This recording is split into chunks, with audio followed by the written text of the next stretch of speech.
Adapun outline saya hari ini adalah introduction, kemudian case illustration, dan juga discussion.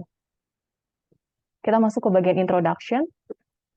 Jadi katarak sendiri merupakan kekeruhan pada natural intraocular crystal lens yang memfokuskan cahaya masuk ke mata menuju retina.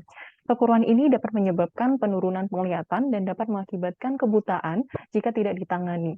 Dan katarak akan berproyeksi perlahan dan tidak nyeri sehingga penglihatan tanpa disadari oleh pasien itu akan mengganggu kegiatan sehari-hari.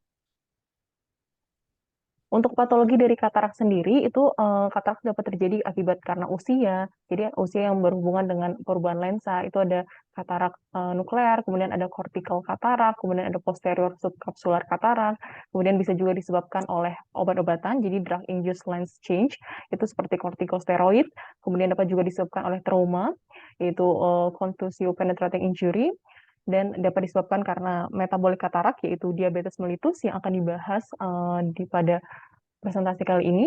Kemudian ada juga katarak yang berkaitan dengan uveitis dan juga ada yang berhubungan dengan nutrisi, alkohol maupun rokok. Namun pada pembahasan kali ini kita lebih fokus kepada metabolik katarak yaitu akibat dari diabetes mellitus. Jadi diabetes mellitus sendiri merupakan penyakit metabolik kronik yang ditandai dengan peningkatan kadar gula darah, di mana paling sering diakibatkan oleh diabetes tipe 2 yang terjadi ketika tubuh kita menjadi resisten terhadap insulin atau tidak dapat memproduksi insulin dengan cukup. Dan berdasarkan data dari WHO, terdapat 422 juta orang di dunia ini yang menderita diabetes.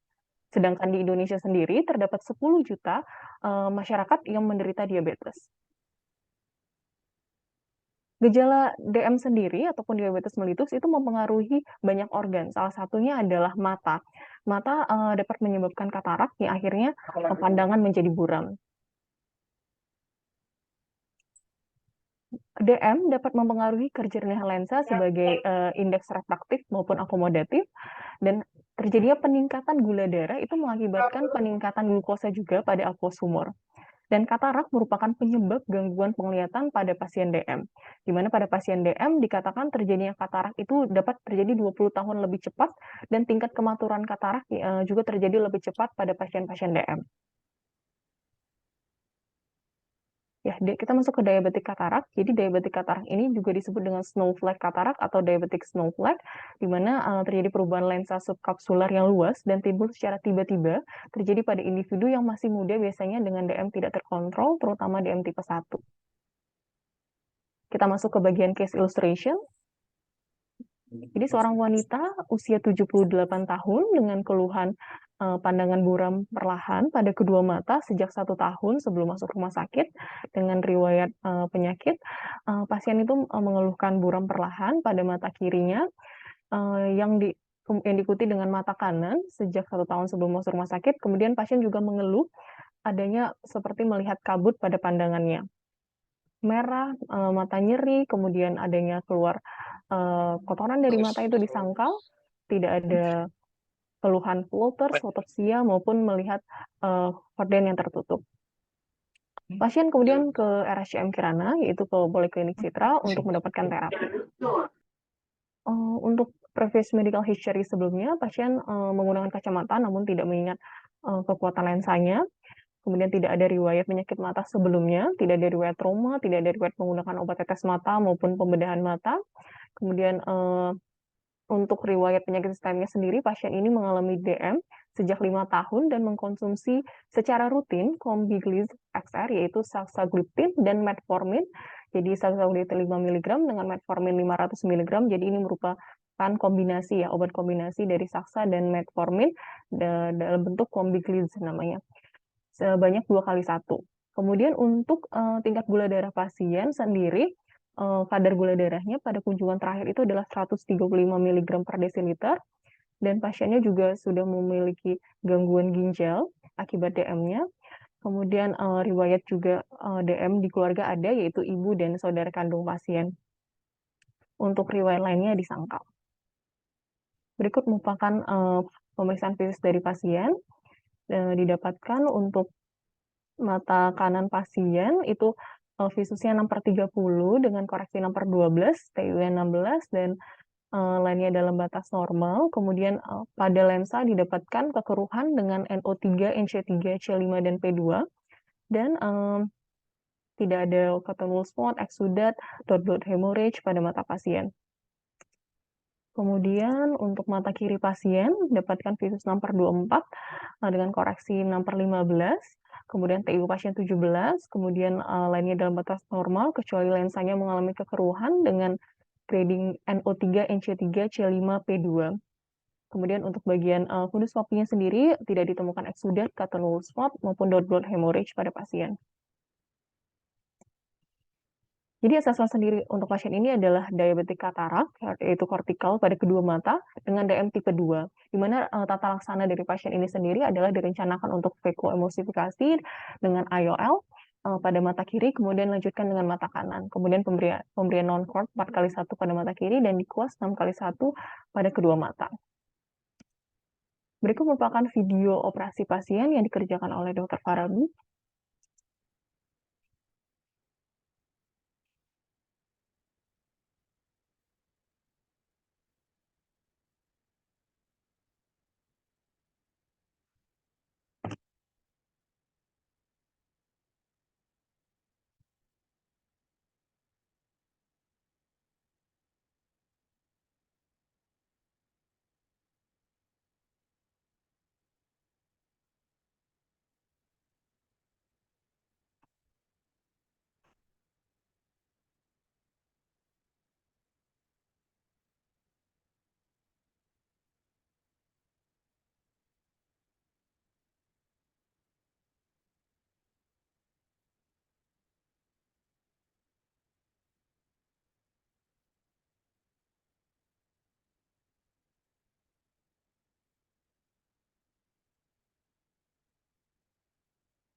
Berikut merupakan treatment untuk postoperatif pasien. Jadi pasien diberikan Cravit per jam untuk mata kiri, Wipret per 2 jam untuk mata kiri, dan non-con 4x1 mata kiri. Untuk follow up H+1 operasi, pasien didapatkan visus pada mata kiri pasien itu adalah 6/15 dengan TiO 20, kemudian lainnya dalam batas normal, didapatkan pada lensa IOL dengan sentral, yang lainnya juga masih dalam batas normal.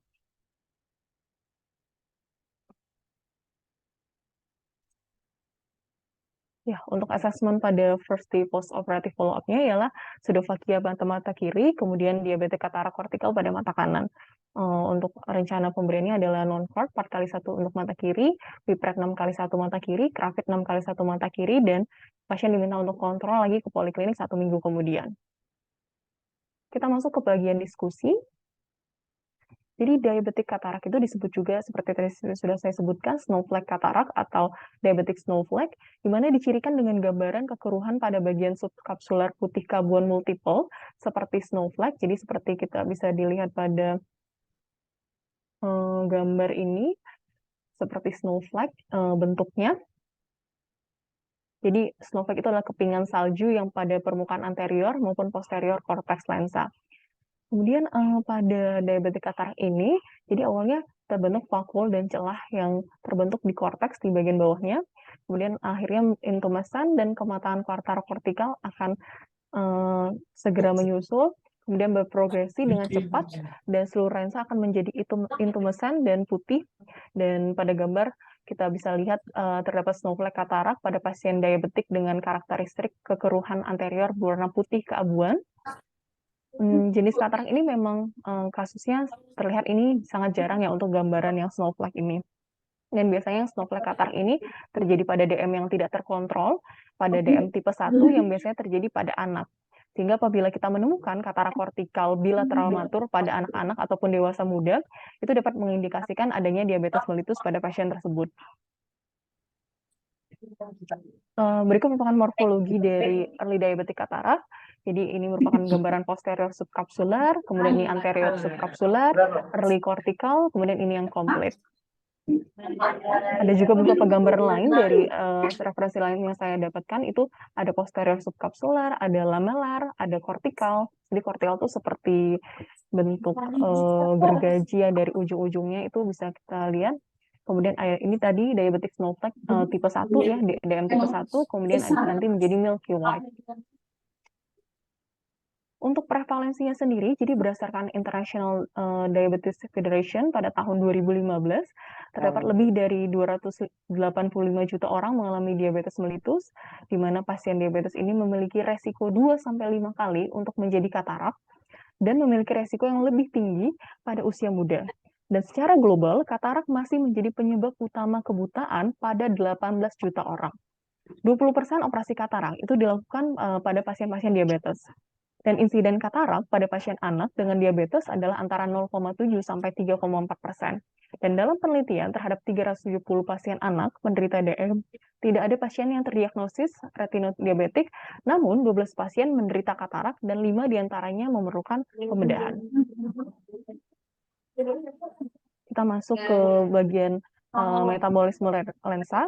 Jadi substrat utama pada metabolisme lensa adalah glukosa, di mana glukosa akan diubah oleh enzim heksokinase menjadi G6P, kemudian melalui proses utama yaitu glikolisis anaerob, sebagian besar glukosa digunakan, dan proses lainnya yaitu HMP shunt, yaitu sekitar 5% glukosa akan digunakan pada HMP shunt untuk menghasilkan energi. Kemudian metabolisme lensa ini sendiri bergantung pada keberadaan glukosa, bukan oksigen.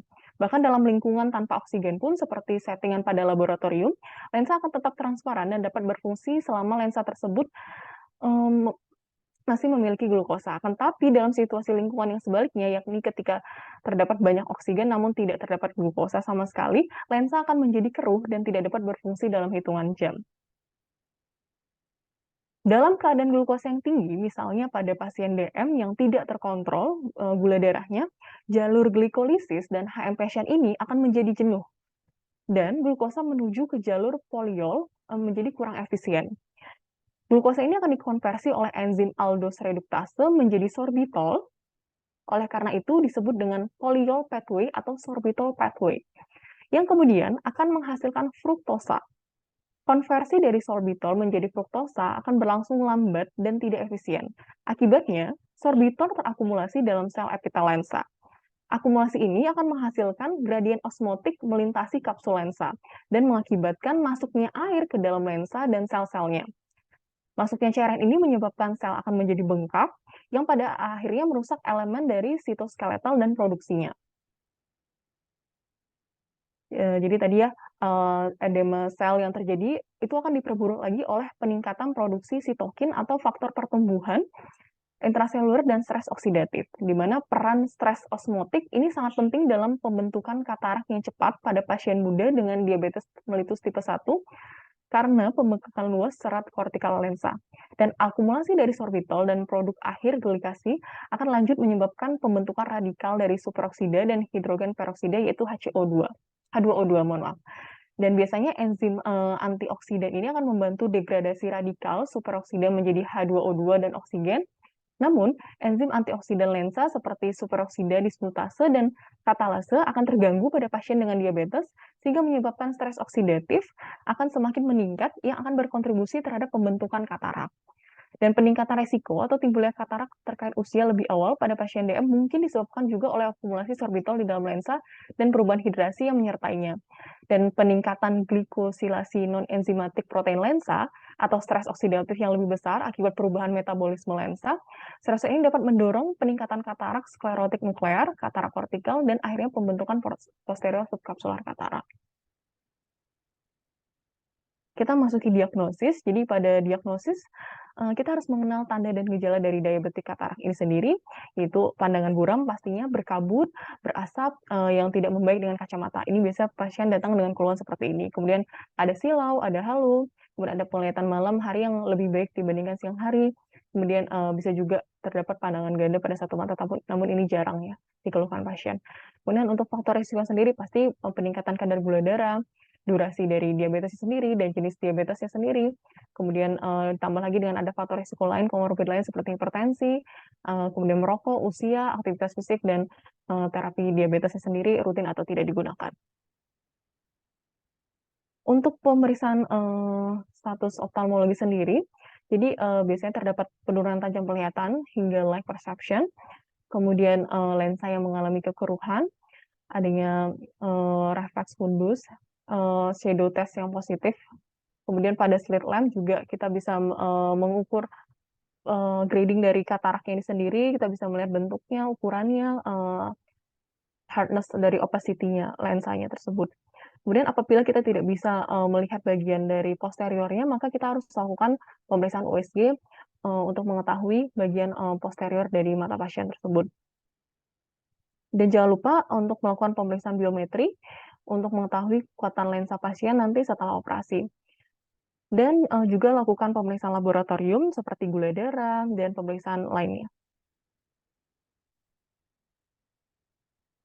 Kita masuk ke bagian preoperative approach, jadi timing dari surgery untuk vakoemulsifikasi pasien diabetik katarak ini. Jadi waktu pembedahan terbaik itu adalah sebenarnya ada jurnal yang menyebutkan bahwa pendekatan penentuan waktu operasi katarak pada pasien DM ini sebenarnya berubah. Jadi penelitian sebelumnya dari Pollack et al. Itu ekstraksi katarak tidak disarankan untuk mata dengan retinopati diabetik sampai visusnya pasien itu mencapai 6/30 hingga 6/60. Kemudian menurut Scotch et al., pasien diabetik katarak dengan retinopati dapat menunda operasi mengingat kemungkinan hasilnya yang sangat buruk. Namun dewasa ini terdapat pergeseran pemilihan sikap menjadi ekstraksi katarak dini pada diabetes mellitus yang dapat meningkatkan hasil penglihatan. Jadi awalnya ditunda, maksudnya untuk operasi katarak pada diabetes mellitus ditunda, tapi sekarang ini untuk timing of surgery pada katarak diabetik itu harus segera mungkin, seperti itu. Jadi timing of surgery harus early, jadi sedini mungkin. Jadi pada katarak diabetik waktu operasi terbaiknya adalah sesegera mungkin, dan sebelum melakukan operasi dapat dilakukan identifikasi dulu apakah ada DME, diabetic macular edema, sebelum operasi, dan apabila ada maka kita berikan terapi yang adekuat sebelum pembedahan untuk menurunkan resiko makular edema sendiri, sehingga didapatkan outcome dengan tajam penglihatan yang lebih baik. Kemudian untuk preoperatif consideration-nya, jadi sebelum melakukan operasi pada diabetik katarak ini kita harus lakukan glycemic control. Jadi usahakan pasien itu memiliki glycemic control yang baik. Jadi jangan sampai gula darahnya tinggi. Kemudian tidak ada infeksi okular maupun periokular. Selain itu, yang harus kita lakukan adalah pemeriksaan oftalmologi yang menyeluruh dan komprehensif, termasuk penilaian terhadap tadi BCVA maupun UCVA, kemudian RAPD, tonometri, gonioskopi. Gonioskopi sendiri ini untuk melihat apakah ada neovaskularisasi, kemudian kita harus lihat funduskopinya, apakah pasien sudah ada retinopati diabetik, kemudian dapat juga dilakukan specular microscopy ya. Dan jika dibutuhkan bisa dilakukan OCT, fluorescent angiography, B-scan ultrasonografi, PRP, dan sebaiknya memang dikonsulkan ke bagian vitreoretinal. Kemudian untuk surgical approach-nya sendiri, operasi katarak secara keseluruhan lebih rumit pada pasien diabetes, dan vakoemulsifikasi pada diabetik katarak memiliki hasil tajam penglihatan yang lebih baik dengan peradangan yang lebih sedikit dibandingkan dengan operasi katarak lainnya. Kemudian pada pasien dengan katarak diabetik ini sendiri diusahakan untuk limbal incision-nya yang memberikan akses ke bilik mata depan itu harus diminimalkan. Jadi ukurannya harus minimal karena adanya gangguan kemampuan penyembuhan pada pasien-pasien penderita DM yang tidak terkontrol. Kemudian pada pasien DM ini juga sering terjadi hipoestesia kornea, yang akibatnya operasi sayatan kecil dapat meminimalkan penurunan sensasi kornea yang lebih lanjut. Kemudian yang harus kita perhatikan juga pada saat operasi untuk pasien-pasien katarak diabetik ini adalah kita harus melindungi epitel korneanya selama pembedahan. Karena laserasi kornea selama pembedahan ini memerlukan waktu penyembuhan yang lebih lambat dan menyebabkan erosi kornea yang berulang. Dan adanya hipoestesia kornea pada pasien DM ini dapat meningkatkan resiko terjadinya infeksi pada pasien DM. Kemudian selain itu, pasien DM juga merupakan, kandidat yang sangat buruk untuk memakai lensa apakik yang jangka panjang. Jadi diusahakan pada pasien-pasien DM ini, langsung, dimasukkan IOL, harus langsung dipasangkan gitu. Selain itu juga, pada pasien DM ini juga terjadi, fimosis kapsul anterior yang lebih sering. Oleh karena itu, ukuran kapsul reksisnya harus lebih besar dari biasanya, tetapi lebih kecil dari diameter optik IOL untuk mencegah kekeruhan dari kapsul posterior.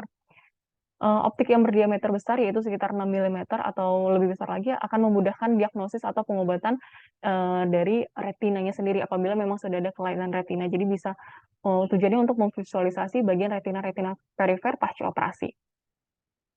Dan selain itu, keterampilan operator juga sangat penting, jadi diusahakan waktunya dalam operasi tidak terlalu lama dalam pembedahan, agar mengurangi kemungkinan terjadinya komplikasi intraoperatif maupun pasca operatif. Karena operasi katarak yang lebih lama dan rumit itu akan berkaitan dengan resiko yang lebih besar terhadap terjadinya perkembangan retinopati dan gangguan penglihatan yang lebih lanjut. Selain itu, adanya iskemia mikrovaskuler juga pada pasien-pasien DM ini dapat menyebabkan disfungsi dari saraf pupil, sehingga menyulitkan dilatasi dari pupil preoperasi. Dan perluasan pupil atau secara farmakologis intraop kita dapat memberikan lidocaine dengan epinefrin ataupun adrenalin intrakameral. Kemudian dapat juga menggunakan retraktor iris mekanis. Kita masuk ke pemilihan IOL-nya sendiri. Jadi untuk pemilihan lensa intraokularnya sendiri, IOL dalam suatu jurnal saya baca, jadi IOL yang berdiameter besar diperlukan untuk visualisasi retina perifer. Jadi diusahakan kita memilih IOL dengan diameter yang lebih besar, itu sekitar 6,5 milimeter. Karena IOL dengan ukuran yang besar ini dapat memberikan area optik 39,7% lebih besar dibandingkan dengan IOL yang ukurannya lebih kecil, yaitu 5,5 milimeter.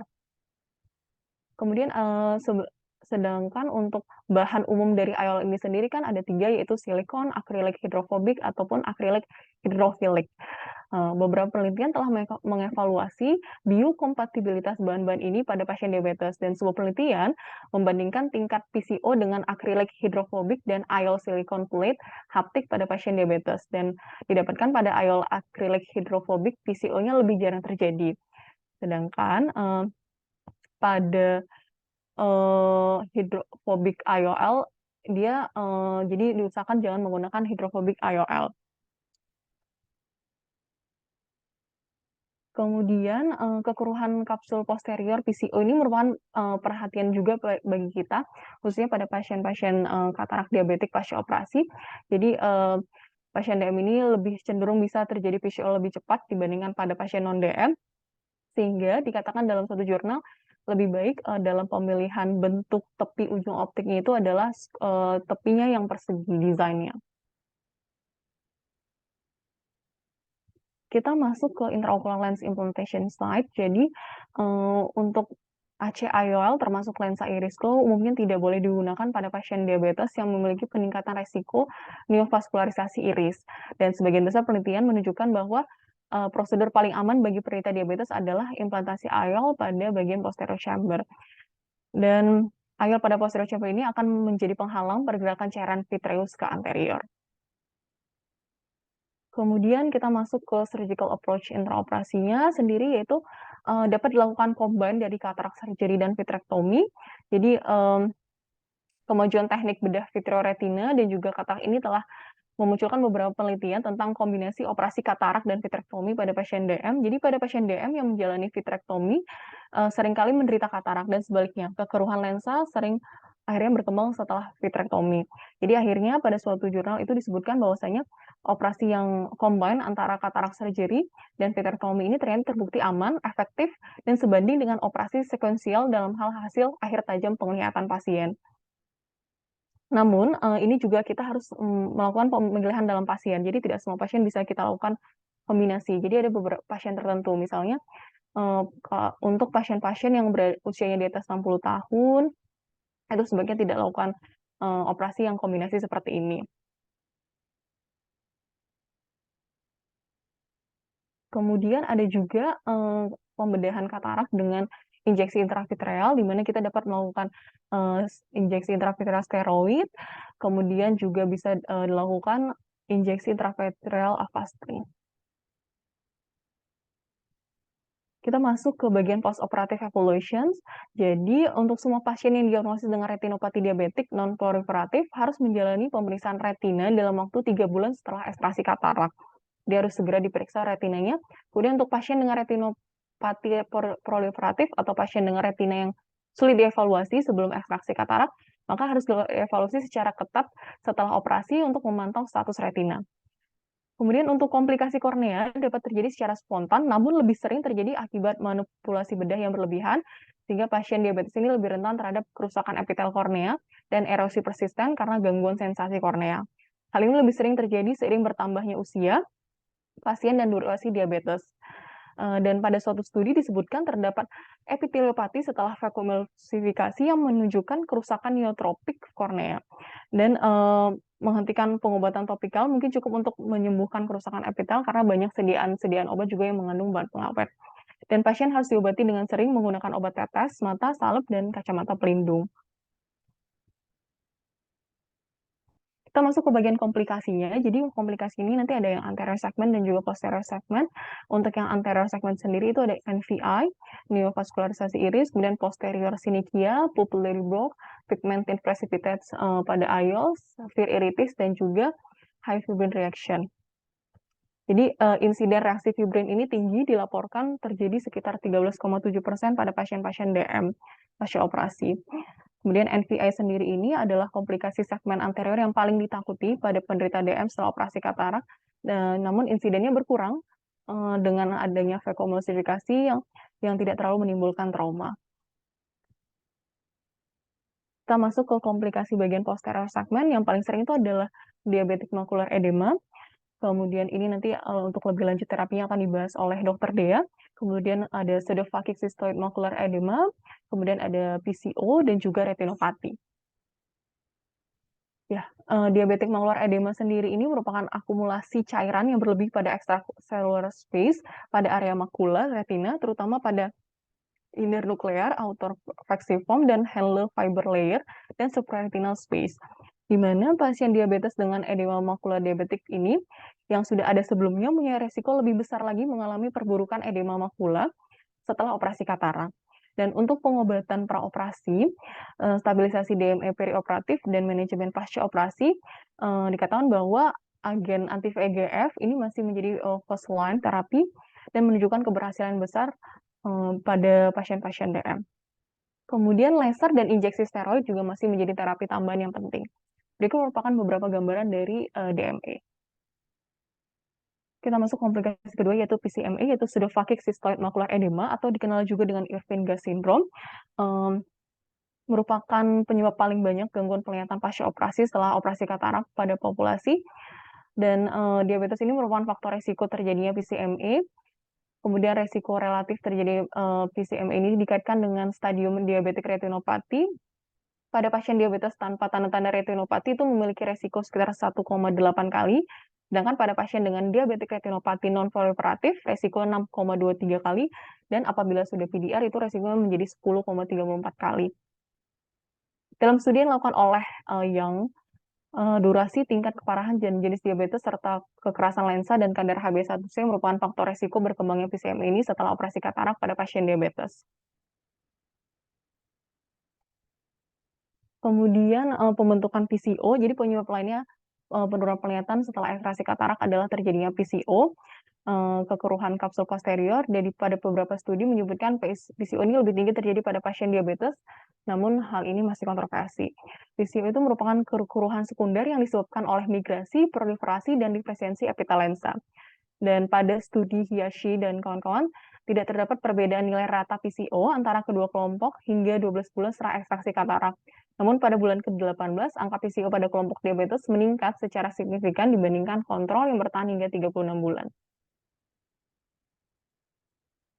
Kita masuk komplikasi selanjutnya itu retinopati. Jadi studi dari Almar itu menyebutkan bahwa pasien yang menjalani prosedur ekstrakapsuler dengan penempatan lensa intraokular di dalam kapsular bag itu memiliki kemungkinan lebih kecil untuk mengalami perkembangan retinopati dibandingkan dengan pasien yang menjalani ekstraksi intrakapsuler. Kemudian perkembangan retinopati ini ditandai dengan penebalan makula diffuse, kebocoran menyeluruh pada angiogram, fluoresan, dan peningkatan jumlah peredaran intraretina.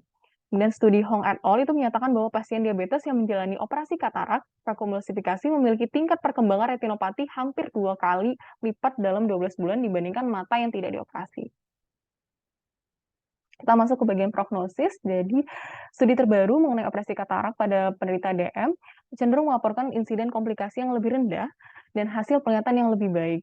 Dan tren perbaikan ini juga mungkin disebabkan oleh manajemen retinopati praoperasi yang lebih baik juga dan adanya evolusi teknik operasi katarak, kemudian faktor sistemik mungkin juga karena kontrol glikemik yang lebih baik.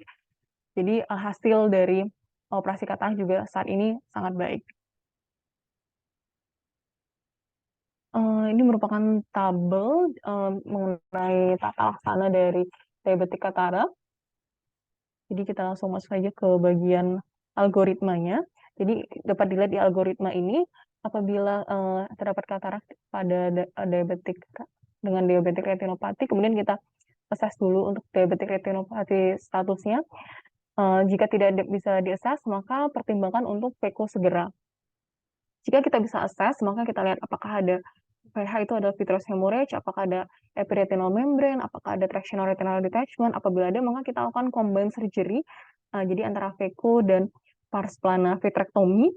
Apabila tidak ada diabetic retinopati, maka kita bisa langsung melakukan phacoemulsifikasi. Apabila terdapat NPDR, kita lihat dulu gradingnya apakah masuk dalam mild moderate atau severe. Kalau mild moderate dengan DME, maka kita masuk ke algoritma 2. Apabila tidak terdapat DME, diabetic macular edema, maka dapat kita berikan topical NSAID perioperatif, kemudian kita lakukan phacoemulsifikasi. Pada NPDR yang severe dan juga PDR no high risk, itu dapat kita pertimbangkan PRP dulu sebelum pembedahan. Kemudian kita lihat apakah sudah terdapat DME, maka kita masuk ke algoritma 2. Apabila tidak terdapat DME, maka kita berikan topical NSAID perioperatif, kemudian kita lakukan phacoemulsifikasi. Pada PDR yang high risk, maka kita lakukan juga PRP sebelum pembedahan, dan apabila tidak terdapat DME, maka sama terapinya kita berikan topical NSAID perioperatif dan kita lakukan phacoemulsifikasi. Sedangkan pada pasien-pasien yang sudah memiliki diabetic macular edema sebelum operasi katarak, maka kita lihat apakah terdapat terlibatan sentral atau tidak. Jika tidak, maka dapat dilakukan phacoemulsifikasi. Tapi jika terdapat keterlibatan, kita lihat visusnya. Jika visusnya lebih dari 20/25, maka dapat kita lakukan phaco. Kemudian kita observasi dalam 2 bulan. Namun apabila visusnya kurang dari 20/25, maka kita dapat memberikan anti-VEGF terapi, di mana pada intraop dapat mengurangi ketebalan retina dan mempengaruhi tajam melihat, kemudian dapat melakukan phacoemulsifikasi, sedangkan pada post operasinya dapat mencegah exacerbasi dari macular edema. Sekian presentasi dari saya. Selanjutnya akan dilanjutkan oleh presentasi dari Dr. Dea. Ya, terima kasih Dr. Lili atas presentasi yang sangat lengkap. Izin saya melanjutkan presentasi Dr. Lili masih terkait mengenai Oke, masih terkait mengenai operasi katarak pada pasien diabetes. Namun ini mungkin lebih membahas mengenai obat antiinflamasi yang dapat kita gunakan sebagai profilaksis untuk mencegah terjadinya postoperatif makular edema. Karena untuk tata laksana dari edema makula diabetik sendiri itu lebih ke ranah retinanya ya sepertinya. Baik, untuk memulai dari pengenalannya terlebih dahulu, tadi sudah dijelaskan juga oleh Dr. Lili bahwa pasien-pasien dengan diabetes ini memiliki kemungkinan atau insidensi kataraknya itu lebih cepat dibandingkan dengan populasi normal. Hal ini disebutkan juga pada studi oleh Becker et al. Di UK pada tahun 2018, di mana insidensi katarak pada pasien dengan diabetes itu mencapai 20,4 dari 1.000 orang dibandingkan dengan populasi normal, yaitu 10,8 dari 1.000 orang. Dan salah satu komplikasi yang paling sering terjadi pada pasien-pasien pasien diabetes itu adalah pseudophakic cystoid macular edema atau Irvinga syndrome, yang sebenarnya bisa saja terjadi pada pasien-pasien non diabetes, namun pasien diabetes ini memiliki angka insidensi yang lebih tinggi. Terjadinya pseudophakic cystoid macular edema atau PCME ini dapat terjadi dalam waktu 90 hari atau 3 bulan pasca operasi, dengan insidensi yang paling tingginya itu adalah sekitar 4-6 minggu. Bisa dilihat di gambar ini, untuk makula yang sehat itu dia tidak ada pembengkakan, sedangkan pada cystoid macular edema itu dia terdapat cairan menumpuk di lapisan di retina pada makula. Untuk patofisiologinya itu bisa terjadi dua. Yang pertama adalah karena pada saat operasi itu menginduksi terjadinya inflamasi dan meningkatkan rilisnya dari mediator-mediator inflamasi seperti prostaglandin ataupun interleukin. Banyak mediator inflamasi ini akan mengganggu keseimbangan antara blood retinal barrier atau blood aqueous barrier sehingga terjadi fluid leakage ke dalam lapisan intraretina. Kemudian bisa juga terjadi peningkatan VEGF yang dimana dia dapat menstimulasi proliferasi dari vaskular sehingga akan terjadi breakdown atau luruhnya dari blood retinal barrier sehingga menyebabkan terjadinya formasi edema.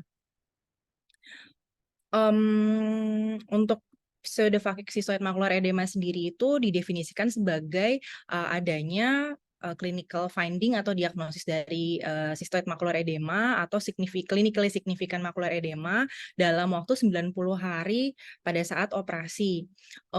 Untuk definisi klinis dari PCME ini berbeda-beda di setiap studi, namun yang saya dapatkan di studi ini adalah peningkatan dari central macular thickness lebih dari 30% dari baseline, visual acuity-nya lebih buruk atau sama dengan 20/40, disertai dengan central foveal thickness lebih dari 320 mikrometer. Ada juga yang mengatakan bahwa peningkatan CSMT mungkin cuma 10% saja dibandingkan dengan baseline. Dengan adanya cyst di fovea pada OCT sudah bisa dibilang itu merupakan PCME. Namun terkadang mungkin sulit ya membedakan antara PCME atau DME walaupun dengan sudah menggunakan OCT juga. Namun ini adalah salah satu gambar yang saya dapatkan. Yang atas itu adalah diabetic macular edema. Biasanya dia memiliki retinal volume yang lebih tinggi disertai dengan diffuse atau focal thickening. Berbeda dengan cystoid macular edema di mana terlihat sekali itu ada kista-kistanya dan ada fluid accumulation itu tepat di tengah dari makula. Pasien-pasien DM ini seperti yang dikatakan tadi, dia memiliki resiko lebih tinggi dibandingkan dengan populasi lain untuk terjadinya macular edema pasca operasi karena pasien-pasien DM ini memiliki vascular bed yang lebih rapuh, terus endotelnya juga integritasnya lebih buruk dibandingkan dengan populasi sehat. Pada penelitian Chu et al. Tahun 2022 dari 81.984 pasien yang dilakukan operasi katarak, 2,15% pasien diabetes tanpa DR itu mengalami PCME. Dan insidensi dari PCME ini meningkat begitu degree of retinopathy-nya itu meningkat seperti pada MELT NPDR itu mencapai 9,43%, sedangkan paling tinggi itu didapatkan pada pasien-pasien PDR, yaitu sekitar 12,07%. Perioperatif manajemen dari PCME itu sampai sekarang masih menggunakan profilaktik dan terapeutik dari NSAID dan steroid. Pada pasien-pasien non-diabetik ataupun diabetik itu PCME terjadinya itu sekitar 3,8% pada pasien yang diberikan profilaktik NSAID dan lebih tinggi pada pasien yang diberikan steroid saja yaitu 25,3%. Sebenarnya sudah ada beberapa systematic review mengenai penggunaan profilaksis dari NSAID sendiri pada pasien-pasien yang non-diabetes, tetapi pada pasien-pasien yang diabetes ini belum banyak systematic review ataupun perbandingan dari profilaktik anti-inflammatory drug yang saya temukan. Sehingga dibuatnya EBCR ini bertujuan untuk mencari dan mengumpulkan evidence-based clinical guidelines untuk mencegah terjadi PCME pada pasien-pasien diabetes yang dilakukan operasi katarak. Untuk metodenya, saya melakukan literatur searching menggunakan PubMed, Embase, dan juga manual searching dari literatur yang sudah saya temukan. Keywords-nya itu termasuk katarak surgery, diabetes mellitus, anti-inflammatory, NSAID, steroid, ataupun edema makula. Kemudian eligibility kriterianya, saya menginklusi studi-studi dengan bahasa Inggris, human study, terutama RCT, dan populasinya adalah pasien diabetes yang dilakukan operasi katarak. Dalam hal ini lebih ke vakuemulsifikasi dengan penanaman implantasi IOL di bagian posterior atau PCIOL. Untuk eksklusinya adalah studi yang tidak melibatkan manusia, case series atau case report, review articles, full text tidak available, pasien-pasien non-diabetes, ataupun adanya kondisi okular lain, misalnya seperti uveitis. Untuk study outcome yang dinilai di sini adalah BCVA dan central macular thickness yang dibandingkan pada baseline. Ini merupakan prism flowchart-nya dari proses identifikasi, screening. Saya menginklusi 12 studi yang akan dibagi berdasarkan dari jenis terapi yang digunakan. Berikut adalah included studies-nya. Paling awal itu adalah paling jadul itu 2017 sampai paling terbaru itu adalah 2021. Jadi saya menginklusi studi-studi dalam waktu 6 tahun terakhir. Kita pertama masuk ke studi-studi yang membahas mengenai penggunaan NSAID. Yang pertama ini adalah Entezari, dia itu menggunakan obat diclofenac 0,1%, di mana di sini degree of retinopatinya bervariasi, namun paling banyak itu di bagian diabetic retinopathy ataupun mild NPDR.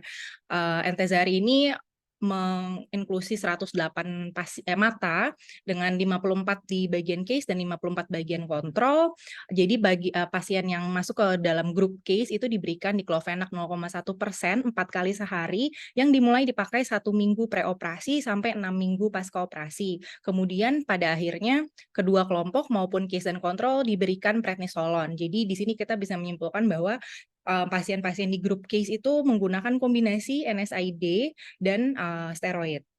Lalu studi Polak 2017 dia menggunakan obat Nepafenac 0,1% yang digunakan 3 kali sehari dimulai dari 1 hari preoperasi hingga hari ke-90 pasca operasi. Untuk steroid yang digunakan adalah dexamethasone 0,1%. Pada studi ini populasinya paling banyak itu adalah mild NPDR yaitu 72,5%.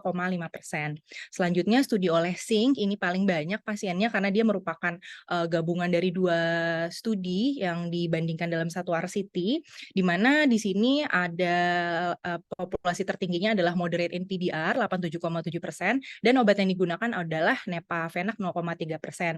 Jadi di pasien-pasien grup case menggunakan Nepafenac 1 kali sehari saja dimulai dari 1 hari preoperasi hingga hari ke-90 pasca operasi. Dan steroid yang dipakai post-op adalah prednisolon asetat. Studi oleh Dani 2019 itu ada 103 pasien dengan pasien tanpa PDR itu 97 dan dengan PDR adalah 6 pasien. Ini menggunakan Nepafenac 1 mg per mililiter di mana Nepafenac ini digunakan 3 kali sehari, 3 hari preoperasi hingga 3 minggu pasca operasi. Lalu ada Ahmed 2019 dia juga menggunakan Nepafenac 0,1% namun dibandingkan dengan ketorolak 0,4%, di mana ketorolak itu dipakai 4 kali sehari dan Nepafenac dipakai 3 kali sehari. Penggunaannya itu adalah 2 hari preoperasi sampai 2 bulan pasca operasi. Yang terakhir adalah studi oleh Song tahun 2020, terdapat 98 mata di mana pasien ini banyak di kategori NPDR tapi tidak dijelaskan mild moderate severe-nya, tapi banyak juga pasien yang masuk ke kategori PDR 30,8%. Untuk obat NSAID yang digunakan, ini adalah yang termasuk NSAID yang terbaru yaitu Bromfenac 0,1% yang digunakan 2 kali sehari dimulai dari 3 hari preoperasi sampai 1 bulan pasca operasi dengan steroid juga yaitu prednisolon asetat. Jadi dapat dilihat bahwa sebagian besar dari pasien-pasien yang studi NSAID ini tetap menggunakan steroid untuk pasca operasinya. Kemudian untuk follow up-nya semuanya dilakukan dalam waktu 3 bulan. Dari hasil BCVA yang dapat dilihat ini hanya 2 dari 6 studi yang mengatakan bahwa mean BCVA pada grup yang mendapatkan NSAID itu meningkat secara signifikan pada hari terakhir follow up, yaitu di studi oleh Singh dan studi oleh Ahmed. Sedangkan untuk perubahan dari CMT-nya sendiri Ada 3 dari 6 yang mengatakan bahwa perubahan CMT-nya itu lebih signifikan di kasus-kasus yang diberikan pasien dengan NSAID. Namun pada studi Song et al, perbedaan signifikan antara kedua grup itu hanya terjadi pada 1 bulan pasca operasi. Namun pada saat follow up terakhir, perbedaan antara CMT di kedua grup itu tidak signifikan. Sedangkan untuk insidensi terjadinya PCMI ini memang dilihat bahwa lebih banyak terdapat pada kasus-kasus yang tidak diberikan NSAID. Seperti pada Polak, untuk pada pasien yang mendapatkan NSAID, hanya 5% pasien yang terdiagnosa PCMI, sedangkan pada grup kontrol itu mencapai 17,5%.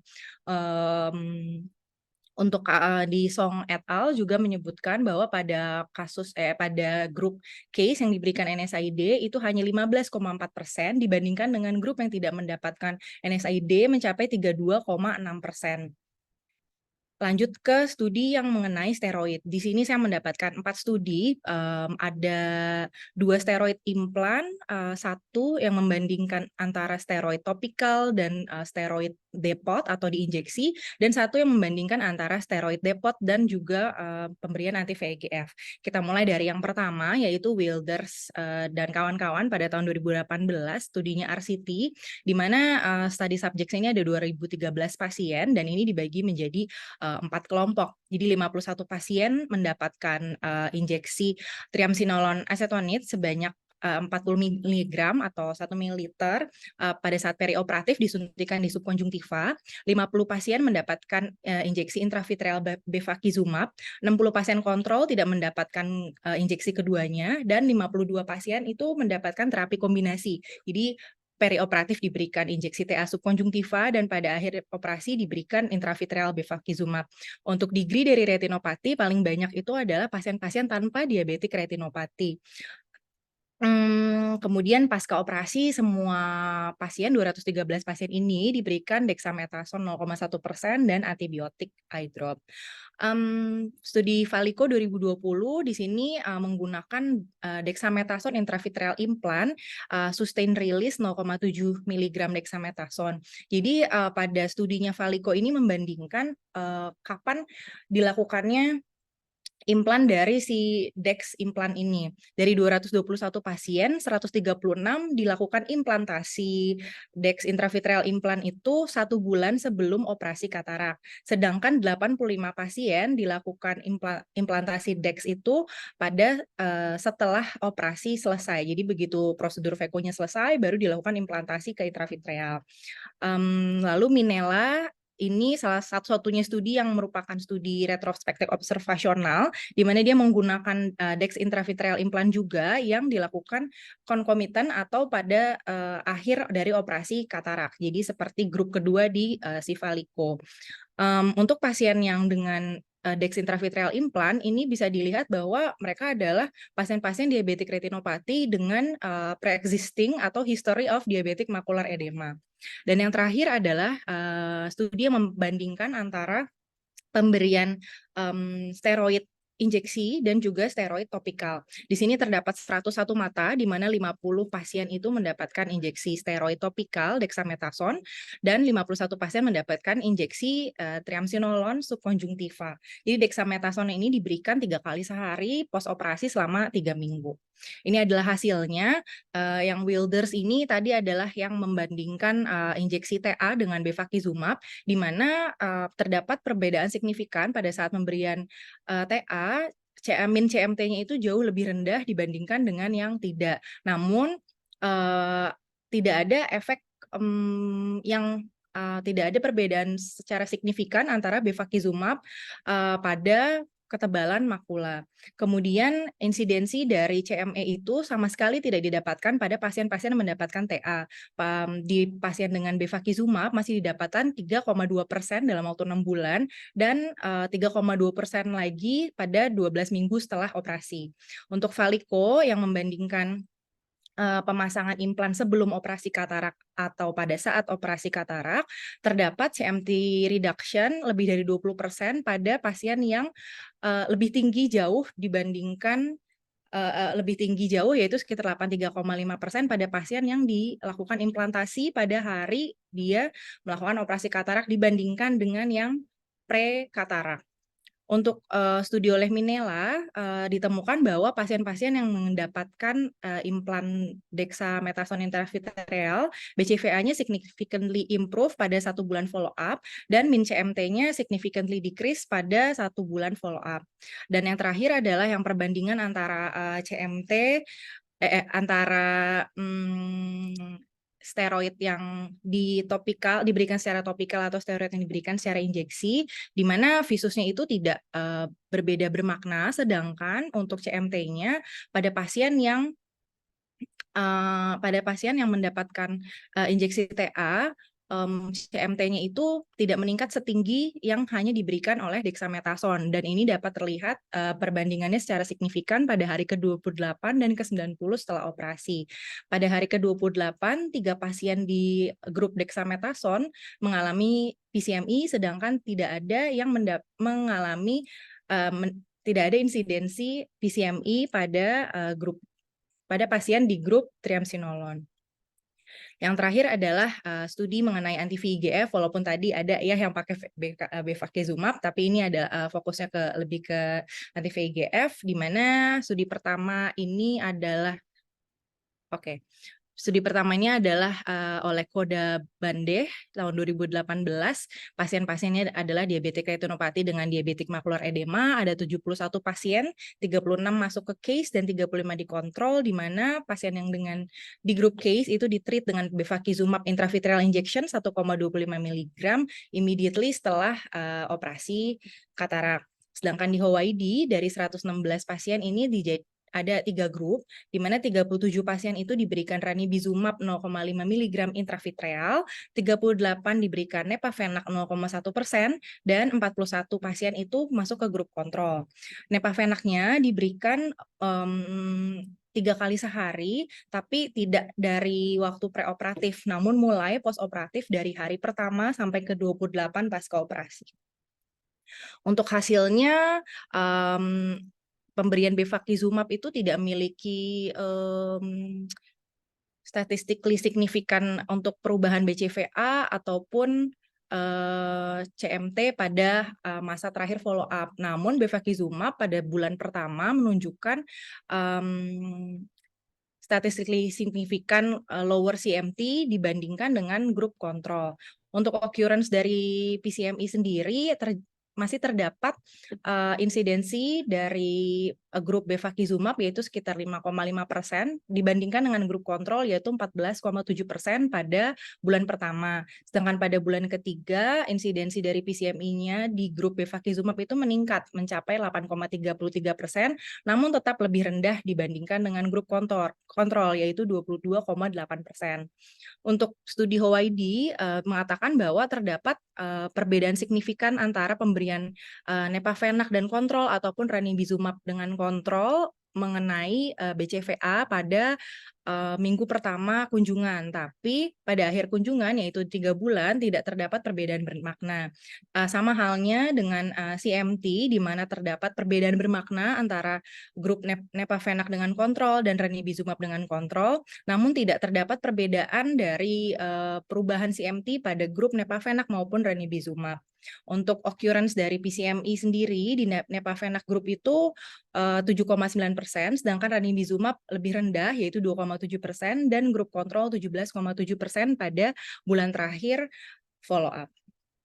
Untuk aspek safety-nya dari pasien-pasien yang diberikan NSAID, ada 3 studi yang tidak menyebutkan adanya efek samping dari pemberian NSAID topikal sama sekali.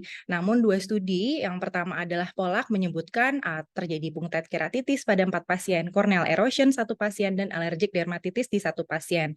Sedangkan di SING 2017, banyak yang terjadi peningkatan IOP sekitar 23 pasien, ada dry eye juga di 11 pasien, dan edema kornea di 6 pasien. Sedangkan untuk terapi jenis lain di Wilders yang menggunakan steroid dan anti-VEGF terdapat peningkatan IOP pada pasien-pasien yang mendapatkan injeksi TA pada 12 minggu pasca operasi. Dan pada pasien yang dipasangkan implan steroid di studi Valico didapatkan ada mild vitreous hemorrhage yang hilang sendiri sekitar 3 minggu pasca operasi dan peningkatan IOP yang dapat turun dengan penggunaan obat anti glaukoma seperti timolol. Untuk studi oleh Minella juga mendapatkan hal yang sama pada steroid implan, yaitu peningkatan IOP. Dan yang terakhir ada satu adverse event yang dilaporkan oleh Lindholm 2020 itu mengenai cosmetic disadvantage dari TA. Jadi bekas triamcinolonnya kan suka membuat deposit gitu di konjungtiva sehingga pasiennya mengeluhkan adanya tidak estetik gitu matanya setelah operasi. Oke, dari 12 studi tadi kita dapat menarik kesimpulan bahwa semua studi melaporkan adanya peningkatan BCVA, namun tidak semuanya memaparkan hasil yang statistically signifikan dibandingkan dengan grup kontrol. Semua studi juga melaporkan increase CMTs begitu setelah selesai operasi katarak, tetapi pasien-pasien yang mendapatkan obat antiinflamatori memiliki penebalan makula yang lebih tipis dibandingkan dengan pasien-pasien yang tidak ditata laksana sama sekali pada follow up final. Kemudian dari aspek safety-nya, resiko peningkatan IOP itu masih menjadi masalah terutama pada pasien-pasien dengan steroid responder. Dan dari studi-studi ini tidak ada indikasi yang pasti untuk apa sih obat antiinflamatori yang dapat kita pilih untuk beberapa pasien. Tapi mungkin kita bisa mengacu pada grafik atau algoritma yang tadi Dr. Lili sebutkan di akhir presentasinya.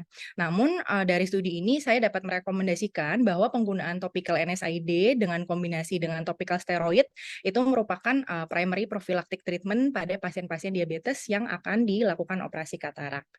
Berikut adalah referensi yang saya gunakan. Terima kasih, semoga dapat menambah wawasannya. Ya, terima kasih Dr. Dea dan Dr. Lili. Ingin konfirmasi Dr. Dea, kalau yang biasa kita gunakan non-cord itu masuk yang mana? Ada nggak di tabel tadi? Non-cord itu masuknya ke diclofenac ya dokter ya. Sebentar dok. Diclofenac ada dokter satu studi. Sebentar, saya share lagi ya dok.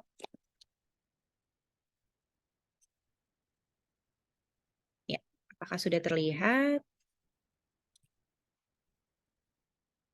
Ya, sudah. Ya, masuknya di diclofenac 0,1% ini dokter untuk non-cord. Jadi kalau di studi Entezari ini dipakainya 1 minggu pre-op sampai 6 minggu post-op digabung dengan penggunaan prednisolon asetat dok. Hasilnya bagaimana? Ya dok. Untuk Entezari hasilnya bagaimana tadi? Hasilnya tadi untuk BCVA-nya sama aja dok di bagian case dan kontrol, tapi CMT-nya jauh lebih baik di grup dengan penggunaan diclofenac dok.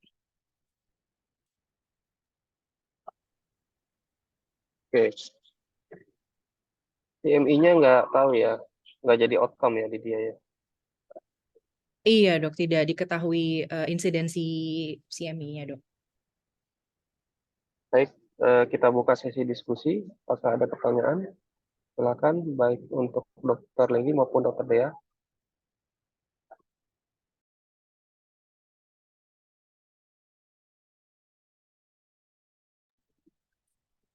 Selamat pagi, Assalamualaikum. Terima kasih untuk Dr. Lili dan Dr. Dea atas presentasinya yang sangat lengkap. Mau bertanya kepada Dr. Lili mengenai penata laksanaan pada pasien dengan diabetes. Pasien diabetes ini kan banyak juga yang mengalami NVI ya, atau bahkan sampai glaukoma neovaskular. Apakah ada tata laksana khusus pada pasien-pasien itu, dan terutama approach penata laksanaan kataraknya? Terima kasih, dokter.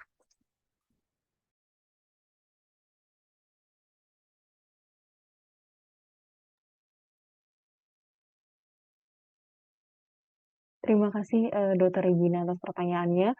Izin menjawab dokter. Jadi berdasarkan referensi yang saya baca, sebenarnya untuk glaukoma neovaskular atau NVG ini sendiri, jadi kita harus memang menggunakan beberapa terapi seperti antagonis beta adrenergic, kemudian agonis alfa-2 adrenergic, inhibitor karbon anhidrasa, sikloplegik, dan juga kortikosteroid itu sangat bermanfaat untuk mengurangi TiO dan juga peradangan dari si NVG ini sendiri. Dan untuk pasien-pasien dengan NVI atau neovaskularisasi iris ini, sebenarnya kita perlu lakukan PRP segera sebelum operasi dari kataraknya. Kenapa? Karena untuk mengurangi resiko komplikasi intra dan pasca operasi yang tinggi pada NVI-NVI yang aktif. Jadi sebaiknya memang kita lakukan PRP dulu. Kemudian pengobatan yang agresif terhadap glaukoma neovaskular harus diprioritaskan. Kenapa? Karena dibandingkan si operasi kataraknya sendiri, karena untuk peningkatan tekanan intraokularnya tersebut yang berkepanjangan itu dapat menyebabkan kerusakan permanen dari si nervus optik. Jadi operasi katarak itu justru malah dapat memperburuk neovaskularisasinya. Ya, jadi terapi dari VEGF intravitreal itu seperti bevacizumab itu juga berperan dalam pengobatan yang glaukoma neovaskular. Dan pada pengobatan terapi anti-VEGF ini sendiri menunjukkan respon jangka pendek yang signifikan dalam penurunan tekanan intraokular dan juga menghasilkan penurunan kadar VEGF intraokular dan menyebabkan regresi dari neovaskularisasi pada retina, kemudian dan iris. Dan agen anti-VEGF yang biasa diberikan sebelum operasi katarak, selama operasi, dan juga setelah operasi apabila terjadi komplikasi pasca operasi katarak. Jadi perlunya kita lakukan PRP dan juga pemberian mungkin anti-VEGF sebelum operasi. Mohon arahannya, dokter. Baik, terima kasih Dokter Lili. Jadi untuk penata laksanaan dari NPI ini sendiri terdiri dari laser sama anti-VEGF ya. Untuk lasernya PRP, anti-VEGF-nya bisa Avastin atau yang lain ya. Nah itu apakah ada standarnya kapan memilih anti-VEGF dan kapan memilih PRP? Dan memang yang saya tahu untuk VEGF ini sendiri bisa mengurangi NVI. Nah apabila sudah diberikan anti-VEGF, memang ada regresi dari NPI-nya, namun tetap masih ada, apakah boleh dilakukan operasi katarak, dok? Terima kasih.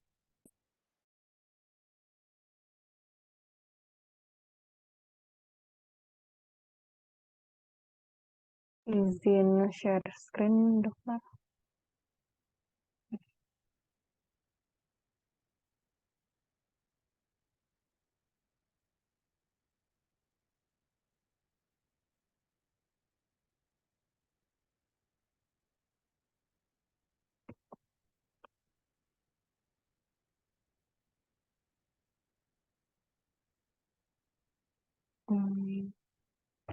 Sebenarnya saya belum menemukan khusus yang membahas mengenai neovascular NVI ini, dokter Regina. Jadi yang saya cuman sempat baca di jurnal-jurnal itu ya pemberian terapi anti glaukoma itu sendiri dan lakukan juga tadi laser PRP dan lain-lain. Tapi kalau memang sebenarnya TI-nya sudah terkontrol, kemudian neovaskularisasi irisnya juga sudah tidak ada, makanya kita bisa lakukan operasi kataraknya ini, dok.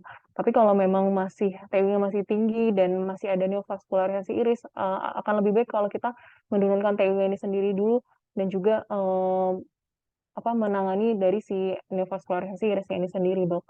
Gitu. Baik, terima kasih dok untuk jawabannya. Dokter Lili pernah baca atau sempat baca nggak untuk NVI tanpa peningkatan TiO bagaimana? Apa bisa lanjut langsung VECO, atau kalau memang dia sudah NVI dengan peningkatan TiO atau NVG, baru kita terapi dulu? Atau dua-duanya sama, harus diterapi dulu? Tetap harus diterapi dulu, dok, untuk NVI-nya juga, dok.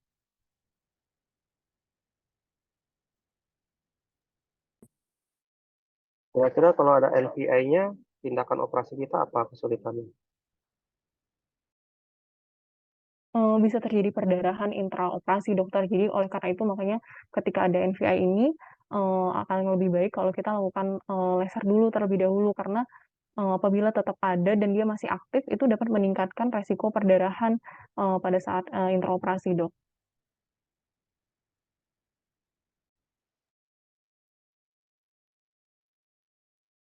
Itu karena bukan pembuluh darah normal ya. NVI itu kan rapuh ya, udah robek, eh, bisa kesenggol rekotip mungkin, senggol sisi atau kesenggol lensa bisa berdarah jadinya hitam. Belum lagi kalau ada NVI kita tidak bisa pupil stretching ya, nggak bisa. Pupilnya pasti kecil kalau diabetes kan. Biasanya kan kita lebarkan stretching, pupil stretching itu nggak bisa pada pasien-pasien yang sudah ada NVI-nya. Jadi do not further harm ya. Kalau memang ada NVI, jangan di VECO dulu ya, diobati dulu. Ya. Oke, kira seperti itu. Ada pertanyaan lain?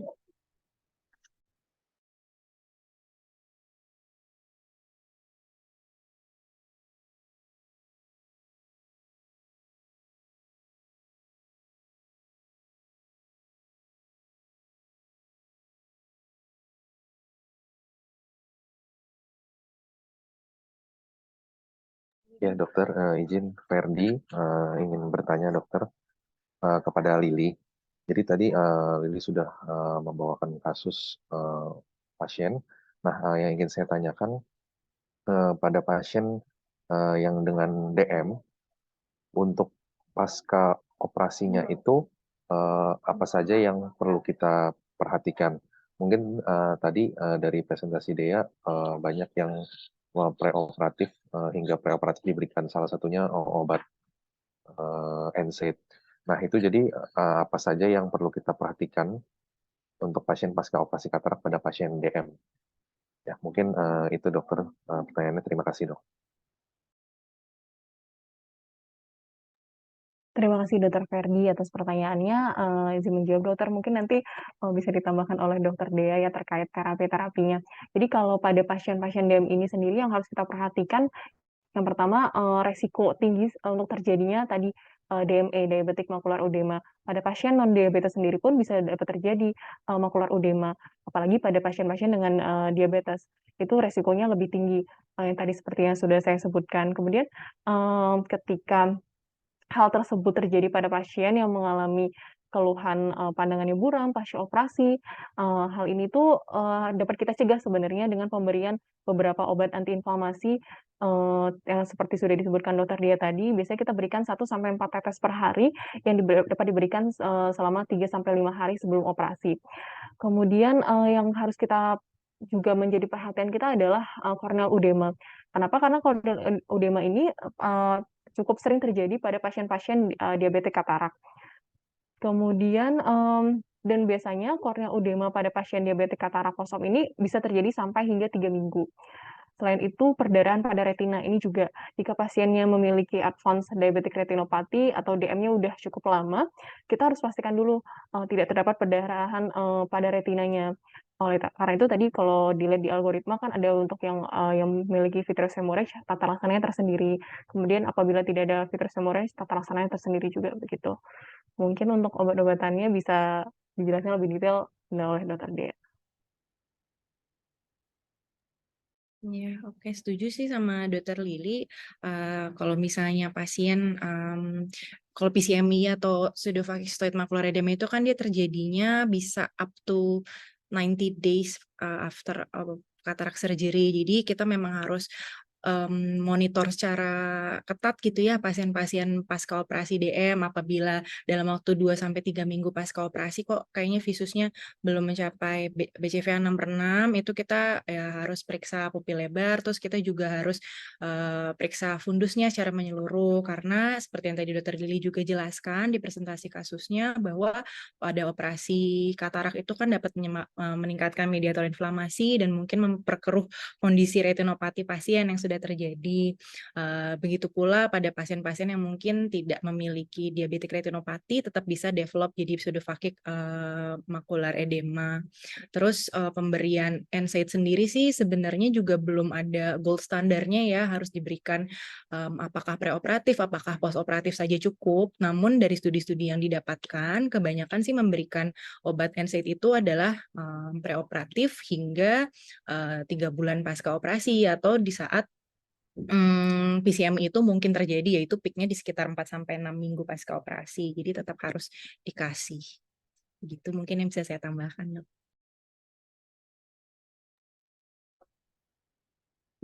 Ya. Coba bisa lihat ini ya, diagramnya Lili tadi, algoritmanya.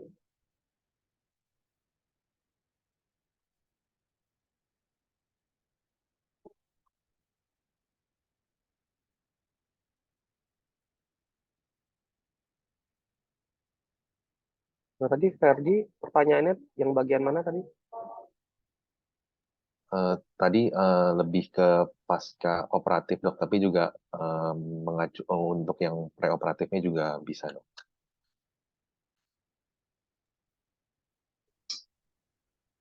Oke.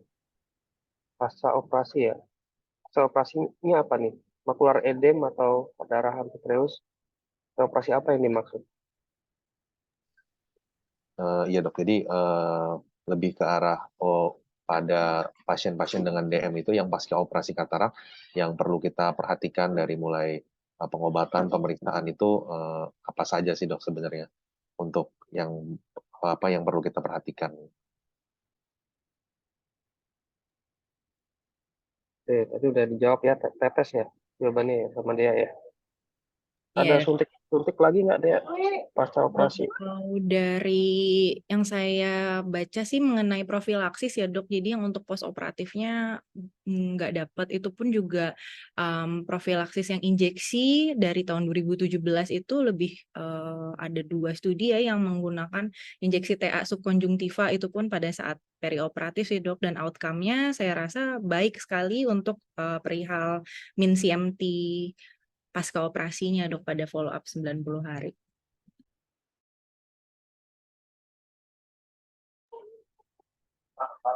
Oke. Coba slide lagi habis ini. Nah, ini ada tulisan observasi dalam 2 bulan nih. Jadi kenapa kita bisa observasi nih 2 bulan? Ini Lili ya, atau Dea mungkin. Kenapa kira-kira ada kata-kata observasi ya dalam 2 bulan, padahal ada DME.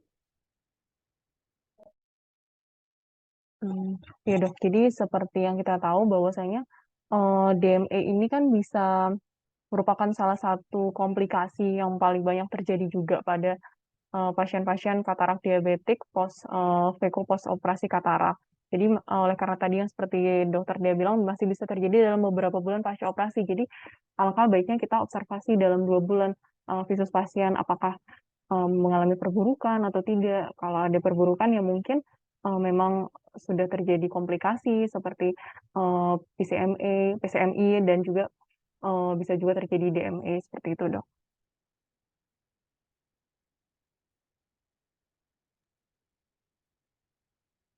Tuh. Jadi ini sebenarnya menggambarkan bahwa kita eco-surgeon ya, sepiawai apapun, secepat apapun operasinya, secanggih apapun pakai alatnya, pasti akan menimbulkan proses inflamasi sedikit atau banyak di dalam mata pasca operasi. Dan itu harus kita antisipasi di awal. Ya, di awal tadi kan diagramnya Lili, makin parah diabetik retinopati, persiapannya akan lebih panjang untuk sampai ke kotak yang merah yang faktor emulsifikasi. Kalau nggak ada diabetik diabetes mellitus saja tanpa diabetik retinopati bisa langsung diteko. Tapi kalau mild ada langkah-langkahnya. Kalau severe, kalau PDR, langkah-langkahnya lebih panjang lagi. Itu artinya persiapannya lebih panjang. Ya. Dan kalaupun kita sudah antisipasi preoperatif, post operasi juga bukan tidak mungkin ya tetap bengkak makulanya karena proses peradangan itu inflamasi itu pasti akan ada sedikit atau banyak. Nah, kalau sudah bengkak nanti masuk ke diagram ini adalah kalau memang dia bengkaknya sedang-sedang aja ya, tidak terlalu buruk visusnya atau makularnya tidak terlalu edem, itu bisa dibiarkan saja, tidak perlu terapi khusus. Karena pada prinsipnya sistoid macular edem atau Effenberg syndrome itu memang akan resolve dengan sendirinya. Ya, kalau kita sudah di awal sudah kita persiapkan dengan sebaik-baiknya, dengan obat premedikasi, dengan edukasi, kita jelaskan bahwa ada kemungkinan 2 kali lipat, tadi kan ada 2 kali lipat pada pasien dengan mild NPDR, pada moderate bisa 6 kali lipat, pada PDR 10 kali lipat. Jadi makular edem itu pasien sudah paham seperti itu dan terjadi makular edem. Kita tidak perlu panik, tidak perlu khawatir karena kita sudah inform konsen di awal. Dan kita bisa jelaskan bahwa ini hanya diobservasi saja, bisa sembuh sendiri. Ya, akan menjadi salah kalau step-step pencegahan tadi yang di algoritma pertama coba.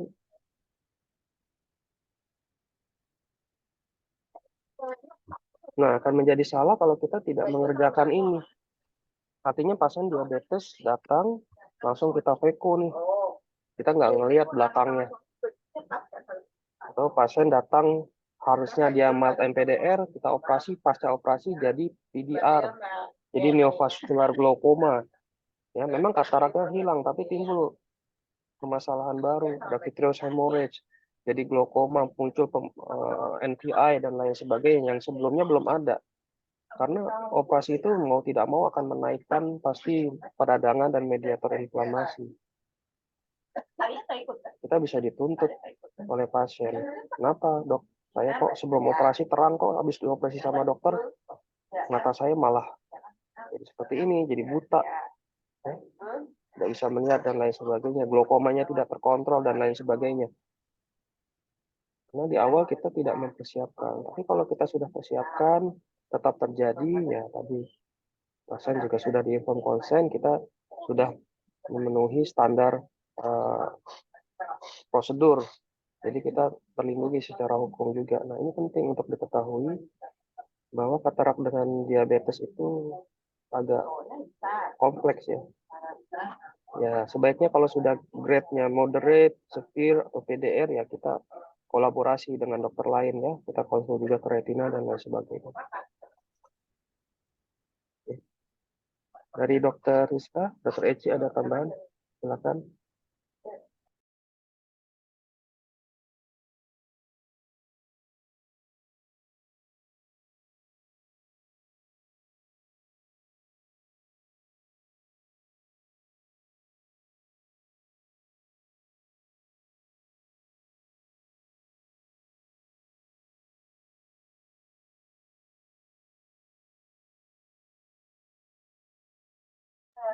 Belum ada, kalau gitu dari dokter Akbar atau dokter Rahmat, apakah ada pertanyaan atau sharing dok tentang kasus katarak diabetes?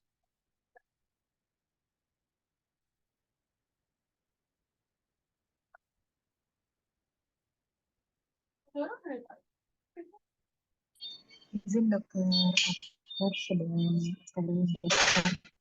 Ya, dari dokter Ahmad silakan. ada pertanyaan.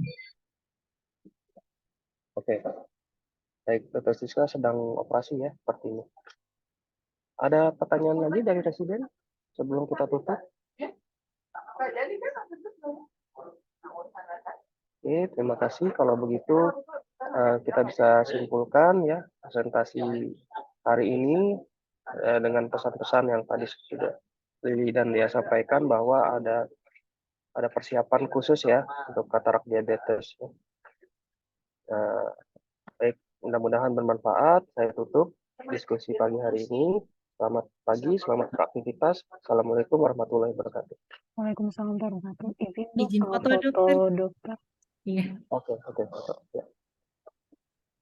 1, 2, 3.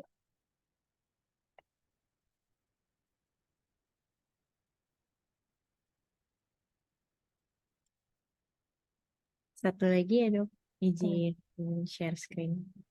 Mana ya? Wah, mana? Sebentar. Oh ini. Oke. Oke. Ya, 1, 2, 3. Lagi 1, 2, 3. Terima kasih banyak dokter. Terima kasih teman-teman.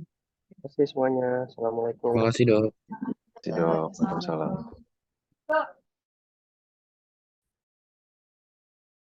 Selamat Lili. Kak Dea, aduh, mampus banget. Alhamdulillah. Alhamdulillah. Dadah. Mantap, guys. Permisi ya. Terima kasih.